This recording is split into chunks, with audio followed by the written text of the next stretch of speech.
Islami nëpërmjet haditheve 7. Bedri, fitoria e parë ndaj dhunës. Ushtria muslimane dhe ajo e mushrikëve ishin në gjendje gatishmërie, që në shikim të parë diferenca numerike ishte shumë e qartë. Dërguari i Allahut, paqja qoftë mbi të, kishte veshur parzmorën e luftës. I shikoi ushtritë dhe më pas hyri në tendën e vet. Me një thirrje e cila dilte nga zemra ju drejtua Allahut duke thënë: O Zoti im, të lutem të përmbushësh besën tënde dhe premtimin tënd. O Zoti im, nëse dëshiron shpartallimin e besimtarve, atëherë prej sot e tutje nuk do të adhurohesh. Në atë moment, gjybja i kishte rënë nga supet. Pasi e pa gjendjen e dërguarit, Ebu Bekri ja rregulloi gjybën supe dhe i tha: O i dërguari i Allahut, mjafton kjo lutje ndaj Allahut. Pas kësaj i dërguari i Allahut recitoi ajetin: Sa shpejti do të thyhet grupi dhe secili prej tyre do t'ja mbath dhe doli jashtë tendës. Allahu i lartëmadhëruar lutjen e të dërguarit vet, paqja qoftë mbi të, e plotësoi me një ndihmë hyjnore. Për këtë në Kur'an thuhet: Ju kërkuat ndihmë nga Zoti juaj, e ai ju përgjigj: Unë do t'ju ndihmoj me 1000 engjëj, të cilët do të vinë njëri pas tjetrit. Allahu i lartëmadhëruar në anën tjetër u tërhiqte vërejtjen në këtë mënyrë: O besimtar, kur të ndeshni ushtritë e jo besimtarve në betejë, mos u aktheni shpinën. Cili do që u akthen shpinën atë ditë, përveç atij që tërhiqet me qëllim që të sulmoj përsëri, ose për të bashkuar me një grup tjetër, do të shkaktojë zemrimin e Allahut dhe do të ketë si stre xhehenemin. Sa fundi keq është ky. Politeistët e shumtë në numër i nënvlerësonin muslimanët. Kur u rreshtuan ushtritë, prisi i mushrikëve, Utbe ibn Rabia, doli prej radhëve të ushtrisë së tij dhe eci në drejtim të sheshit të luftës. Djali dhe vllai i tij shkuan pas. Utbe pyeti se kush do të dilte në luftim. Disa të rinj nga ansarët thanë ne. Utbeja i pyeti se kush jeni ju. Ata i treguan se kush janë dhe ai u tha se nuk kemi punë me ju. Ne duam djemtë e xhaxhait ton. Pas kësaj, i dërguari i Allahut i tha Hamzait, Aliut dhe Ubejde ibn Harisit. Këta ishin njerëzit më të afërt të dërguarit ton. Hamza i shkoi drejt Utbes, Aliu drejt Shejbes, kurse Ubejdeja doli përballë Uelidit për dy luftim. Nisi dy luftimi dhe Ubejdi dhe Uelidi kishin plagosur njëri tjetrin, ndërsa Hamzai dhe Aliu i kishin vrarë kundërshtarët e vet. Pastaj shkuan drejt Uelidit dhe e vranë edhe atë duke marrë edhe Ubejdin e plagosur. Dy luftimi krijoi habi dhe amulli tek armiku. Udhëheqësi i fortë i Kurejshve, Utbe, vllai dhe djali i tij ishin të vrarë në shesh betejë. Kjo gjendje ndikoi thellë tek ushtarët e Kurejshve sepse në luftë kishte ushtarë që kishin ardhur me urdhrin e Utbes, Shejbes dhe Uelidit. Vdekja e tyre i bëri nervoz dhe i zemëroi. Në anën tjetër, muslimanët kishin marrë fuqi dhe kuraj.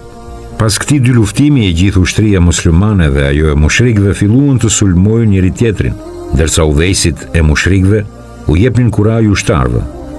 I dërguari i Allahut thoshte: Qohuni, xheneti është i gjerë sa yjet dhe krejt toka, dhe inkurajonte muslimanët.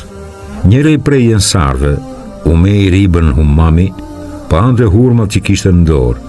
Pas e dëgjoi lajmin e mirë, tha: Nëse jetoj derisa t'i ha këto hurma, me të vërtetë është një jetë e gjatë. Dhe pa menduar as pak i hodhi hurmat që mbante dhe luftoi derisa ra dëshmor. I dërguari i Allahut, paqja qoftë mbi të, çdo të vrarë dhe çdo rob luftën betejën e Bedrit e ka përgëzuar me shpërblime të mëdha. Në ushtrinë e muslimanëve kishte edhe prej atyre që ende nuk ishin në moshë për të luftuar, por ishin paraqitur vullnetar, dhe i dërguari i Allahut i ktheu prap në Medinë. Në mesin e tyre vllai i Sad ibn Ebi Waqasit, Umeri, nuk donte të kthehej. Në fund, i dërguari i Allahut i dha leje që të luftonte dhe ai ra dëshmor kur ishte vetëm 16 vjeç. Një tjetër dëshmor i ri në moshë ishte Harise ibn Suraka. Muslimanët, si për nga numri edhe për nga armatimi, nuk ishin të fortë aq sa mushrikët dhe duhet të përdornin me kursim armë. Për këtë shkak, i dërguari i Allahut u thoshte sahabëve që të mos përdornin shigjetët pa hyrë armiku në rrezën e tyre. Lufta vazhdonte me tërë fuqinë e vet dhe parulla e muslimanëve ishte Ehad, Ehad, Allahu është një, Allahu është një. Hamzai, që kishte vendosur në gjoksin e tij një pend struci, ishte shumë i suksesshëm në 2 luftime dhe vazhdonte të shpartallonte radhët e armikut. I dërguari i Allahut për asnjë moment nuk largohej prej drejtësisë. Ebu Xehli dhe disa prijës Kurejsh kishin marrë disa njerëz me zor në Bedër. Për këtë shkak, i dërguari i Allahut nuk ishte i kënaqur me vrasjen e këtyre personave dhe u thoshte shokëve të vet që të mos përdornin shpatën kundër tyre. Ebu Xehli dhe disa mushrik i kishin torturuar muslimanët me vite të tëra. Medinasit që nuk e njihnin Ebu Xehlin e kishin kuptuar se çfarë njeriu dhe çfarë armiku i madh i fesë ishte. Ebu Xehli në këtë betejë ishte komandanti i ushtrisë së mushrikëve. Kur nisi lufta, shumë prej muslimanëve donin ta vrisin atë. Në një moment kur u shpërsua lufta, 2 të rinj me emrat Muaz ibn Amr dhe Muaz ibn Afra bën shumë përpjekje që ta vrasin. Abdurrahman ibn Auf i rëfen. Në Bedër betejë u shpërsua dhe mu afruan 2 të rinj të cilët ishin shumë të fuqishëm. Njëri prej tyre më pyeti a e njoh Ebu Xehlin dhe më thanë që t'ua tregoj se kush është. Unë e pyeta se çfarë do t'i bësh Ebu Xehlit. U përgjigj, kam dëgjuar se ai mallkon të dërguarin ton. Betohem në Allahun në duart e cilit është jeta ime, kam premtuar se po e pash, ose do ta vras, ose do të vdesun para tij. Tjetri mu afrua sikur fshihej prej shokut vet dhe më bëri të njëjtën pyetje. Në atë moment pash Ebu Xehlin tek ecste mes kurejshve dhe më pas u tregova se kush ishte. Ja ky është Ebu Xehli që kërkoni. Me njëherë shkuan tek ai dhe goditën derisa e vran. I dërguari i Allahut, paqja qoftë mbi të, kishte dërguar Abdullah ibn Mesudin që të mësonte diçka për Ebu Xehlin. Ibn Mesudi ju afrua vendit ku gjendej Ebu Xehli dhe e pa të plagosur rënd. Edhe në frymën e fundit nuk mund të hiqte dorë nga arroganca. Abdullah ibn Mesudi me një goditje të shpatës e vrau këtë armik të Allahut. Prej fillimit të udhëtimit, i dërguari i Allahut, paqja qoftë mbi të, i mori masat me kujdes dhe në asnjë moment nuk u ndal prej lutjeve. Allahu i lartmadhëruar ja pranonte lutjet dhe kohë pas kohe ndihmonte atë dhe shokët e tij. Ky ishte një realitet që mushrikët nuk mund të llogarisnin. Allahu i lartmadhëruar fillimisht dërgoi 1000 dhe më pas 3000 engjëj si përforcim për ushtrinë muslimane dhe u thoshte melekëve: unë jam bashkë me ju, mbështetini besimtarët. Ditën e Bedrit u nda e vërteta prej gënjeshtrës dhe Allahu i lartmadhëruar e cilësoi si dita e Furkanit, kur dërgoi ndihmën e tij dhe i shpëtoi ata që ishin aty vetëm për hir të tij. Në të njëjtën kohë u kishte premtuar ndihmë edhe më të madhe duke thënë: por nëse ata ju sulmojnë, bëhuni të durueshëm dhe të dëgjueshëm dhe Zoti juaj menjëherë do t'ju dërgojë në ndihmë 5000 engjëj me shenja të dalluara. Ndihma e Allahut erdhi që kur filloi betejë dhe nuk ishte e njanshme. Allahu i lartmadhëruar në njërin anë ushtrinë e mushrikëve ja tregoi pejgamberit që në gjumë, por muslimanëve u bënte të dukej ushtri e vogël, kurse politeistëve u bënte ushtrinë e muslimanëve që të dukej e madhe. I dërguari i Allahut, paqja qoftë mbi të, i lajmëroi madje shokët e vet se kishte parë Xhebrailin e armatosur. Në fund të betejës, krahas Ebu Xehlit, ishin vrarë 69 mushrik, prej të cilëve shumë prej udhëheqësve të tyre, kurse 70 të tjerë ishin kapurob.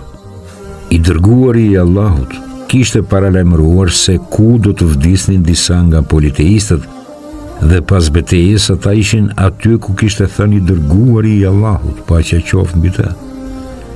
24 të vrarë nga mushrikët me urdhrin e të dërguarit u hodhën në pusin Kalib. Në lidhje me robrit e Bedrit, i dërguari i Allahut u konsultua me Ebu Bekrin dhe Omerin. Ebu Bekri ishte i mendimit që pasi të paguajnë dëmshpërblime, të lirohen me qëllim që të forcohen e mos ndoshta ndonjëri do ta pranonte Islamin. Ndërsa Omeri propozoi që të vriten kryetarët e tyre që ishin zënë rob. Pas këshillimit, i dërguari i Allahut pranoi propozimin e Ebu Bekrit. Dëmshpërblimi u vendos të ishte nga 1.000 në 4.000 dirhem. Ata që nuk ishin në gjendje të paguanin dëmshpërblimin, u vendos që për të fituar lirinë duhet u mësojnë fëmijëve të muslimanëve shkrim dhe lexim. Por ky vendim në Kur'an u kritikua duke nxjerrë Omerin në të drejtë. Asnjë pejgamber s'ka të drejtë të ketë robër për vete derisa të arrijë fitoret plot në tokë. Ju dëshironi të mirat kalimtarët të kësaj bote, kurse Allahu dëshiron botën tjetër. Allahu është i plot fuqishëm dhe i urtë. Sikur të mos ishin urdhërimet e mparshme të Allahut për lejimin e plaçkës së luftës, do t'ju godiste një dënim i madh për atë që keni marrë.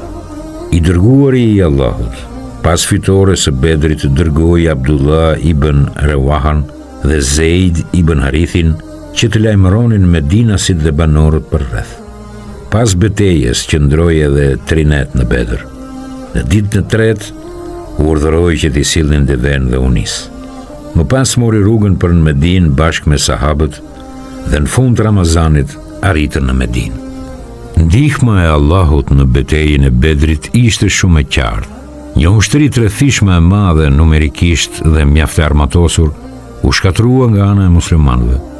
Allahu i lartmadhëruar këtë ndihmë që u dhuroi atyre që e besonin e shpreh në këtë mënyrë. Sigurisht, nuk ishit ju që i vrat ata, por i vrau Allahu. Kur gjuaje, nuk ishe ti, Muhammed, që gjuaje, por ishte Allahu. Ai gjuante me qëllim që t'u bante besimtarve një dhuratë të bukur. Vërtet, Allahu dëgjon dhe di çdo gjë. Allahu i lartmadhëruar u kujtoi muslimanëve se si i kanë ndihmuar dhe se numri i madh i mushrikëve nuk kishte vlerë, pasi me rëndësi për politeistët është të heqin dorë nga mohimi i Allahut. Bedri ishte fitore në rrugën e Zotit, me besim tek Allahu dhe mbështetje tek Ai. I dërguari i Allahut, paqja qoftë mbi të, kishte bërë maksimumin dhe përfundimisht përgjegjësinë e kësaj lufte bashkë me lutjet e veta ja kishte dorëzuar Allahu të lartmadhëruar. Pas kësaj mbështetjeje, Allahu i lartmadhëruar u mundsoi një fitore të ndritshme. Ai u dhuroi muslimanëve më tepër se ç'kishin kërkuar prej tij. Muslimanët e Medinës kishin dalë për të kapur karvanin, por Allahu u premtoi fitoren mbi njërin prej 2 grupeve që ai të ishte i juaj. Ju dëshironi që grupi i parmatosur të ishte i juaj, ndërsa Allahu dëshironte të përmbushte premtimin e tij dhe t'u azhdukte rrënjët mohuesve. Politeistët nuk e morën dot më veten nga kjo humbje. Edhe pse do të ndodhë më vonë betejë e Uhudit, mbështetësit e Ebu Xehlit ende nuk e kishin guximin dhe dëshirën që t'u kundërvijeshin muslimanëve. Kjo fitore në të njëjtën kohë kishte hapur perdet e së vërtetës dhe ndikoi në rritjen e numrit të hidhtarëve të librave që pranuan fenë islame. Bedri nuk ishte një betejë e thjeshtë, por për muslimanët ndoshta ishte një ndër betejat më të rëndësishme. Ishte një përleshje për ekzistencën e muslimanëve dhe sahabët e Bedrit ishin më të privilegjuarit. Numri i muslimanëve ishte shumë i vogël dhe po qese do ta humnin luftën, atëherë numri i tyre do të paksohej edhe do të mundsonte politeistëve që të përpiqeshin edhe më shumë për shkatrimin total të muslimanëve. Por këtë shkak, ata që marshuan drejt Bedrit dhe i thanë të dërguarit ton, edhe unë jam me ty, cilësohen si sahabët e Bedrit dhe çdo herë kanë qenë të respektuar dhe të përmendur.